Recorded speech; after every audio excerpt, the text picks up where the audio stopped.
Hello everyone. Here is a brief overview of this year's requirements for your evaluations on Frontline, formerly known as MLP.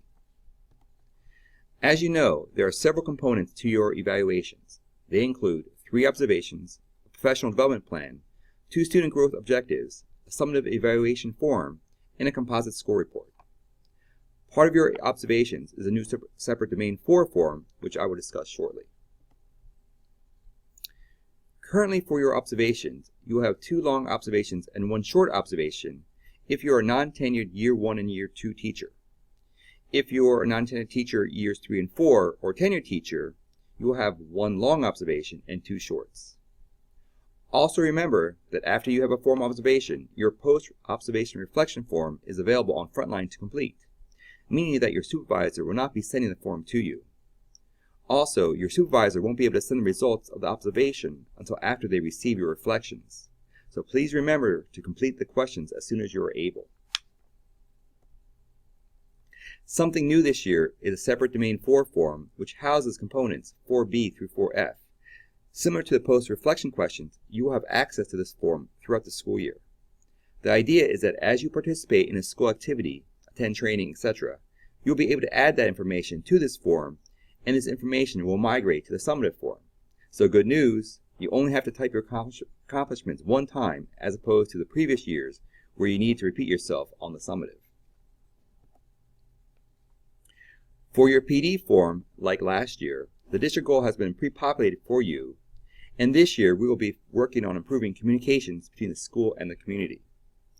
Remember that you will also need to complete at least one of the 2 remaining areas on the PD form, either an instructional Danielson goal or a personal goal. Your PD form will be a joint effort between you and your supervisor. Your PD plan needs to be completed before the end of October. Specific due dates will be determined by your building principal. You also need to complete 2 student growth objectives, or SGOs, also due by the end of October. Again, your principal will provide you with more specifics regarding the actual due dates. As we've been doing SGOs for a while, the state has asked districts to increase the rigor of these assessments. Make sure your SGOs reflect the big ideas of the course. Your assessments should be given in the spring, and they should incorporate higher order thinking skills. Questions should also be park-like in nature, such as using multiple texts. Remember, use student data to set your target scores, and if used, student tiers. SGOs, like benchmarks, should be the same for teachers of the same grade level or course. There are 2 SGO forms that will eventually need to be completed for your evaluations. At this time, we're focusing on the first, Student Growth Objective form, to create your SGO. We'll take care of this SGO scoring form later in the school year. Right now, to create your SGO, please complete the grade level or subject, description of the goal, rationale of the goal, and baseline data.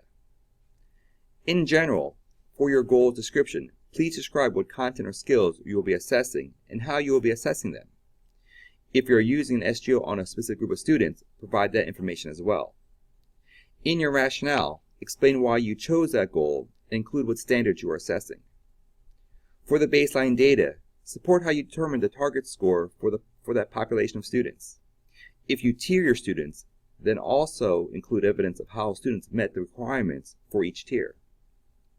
Your students can provide you with more specific SGO information as it pertains to your content area or grade level.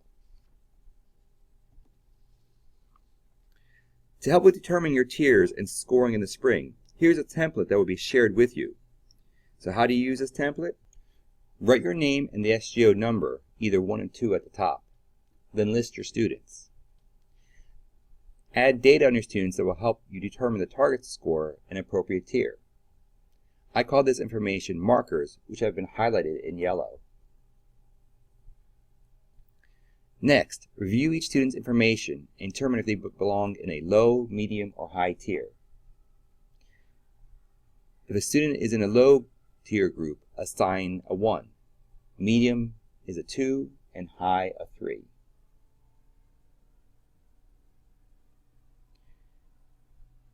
Next, here is why you want to use Google Sheets.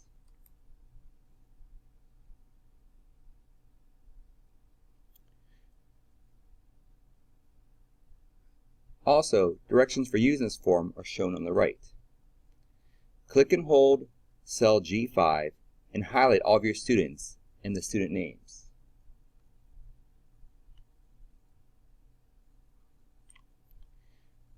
Click on the Data tab and select Sort Range by column G, A through Z. Now, Google Sheets has grouped all of your students in the tiers you have assigned. Now select one group of students and only their data, not the tier number. Once selected, right-click and choose Copy. At the bottom of the spreadsheet, you will see another tab called Final Tiered. Click that tab. On the new page, click on the first blank space under the column title for a tier. Right-click and again choose Paste.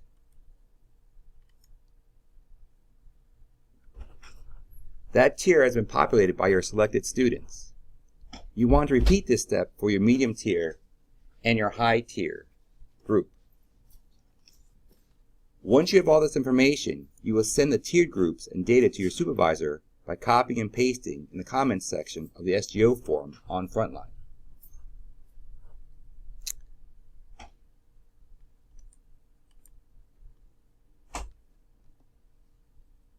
Finally, the summative and composite forms are still remaining. As these forms will not be completed until the end of the year, this will be brief. There are 6 areas on your summative form.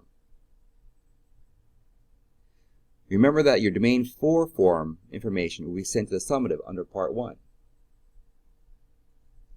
The composite form includes the final evaluation score and recommendations for employment. So here's some new news from the state.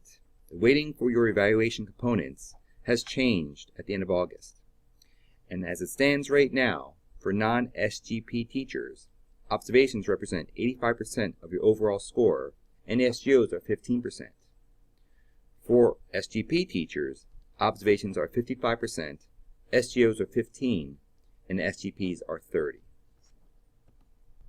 So, thanks for your time. If you have any questions, please ask. And if you already have this question, the answer is, I think the food people are funny. See you later and have a great day.